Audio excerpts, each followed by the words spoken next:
How to merge partition on Windows. Hey everybody, welcome back to the channel. In this tutorial, we're going to see how to easily merge partition on Windows. So as you guys can see here on this PC here, I have 3 partitions. Let's say if I want to merge this partition with this one, I'll show you guys how to easily do that. If you have multiple disks, you can do it multiple times as well.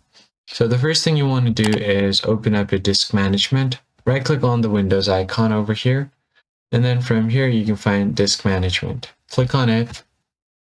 Then once your disk management opens up, you will find your disks that are created. The C drive is my system's drive disk. This is my personal one, and then I have this extra partition. Now let's say if I want to merge this one, what you have to do is right click on this and then click on extend volume.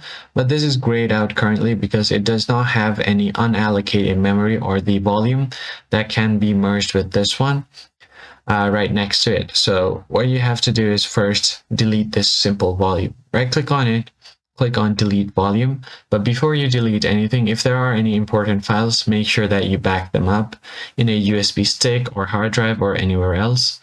I'll just click on delete volume as I don't have anything here. So it will erase all data on it.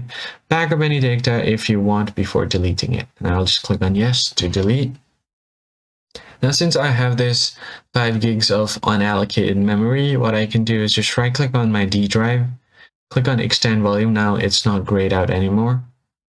Then the simple volume wizard will pop up. Click on next.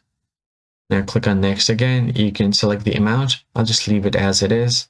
Tap on next and then tap on finish. Now the memory has been merged. I can just go ahead and open up this PC now. And if I head over to this PC, the new simple volume is now gone. That is basically it, guys. If you found the tutorial helpful, hit the like button down below, subscribe to the channel, and I'll catch you guys in the next video. Thanks for watching.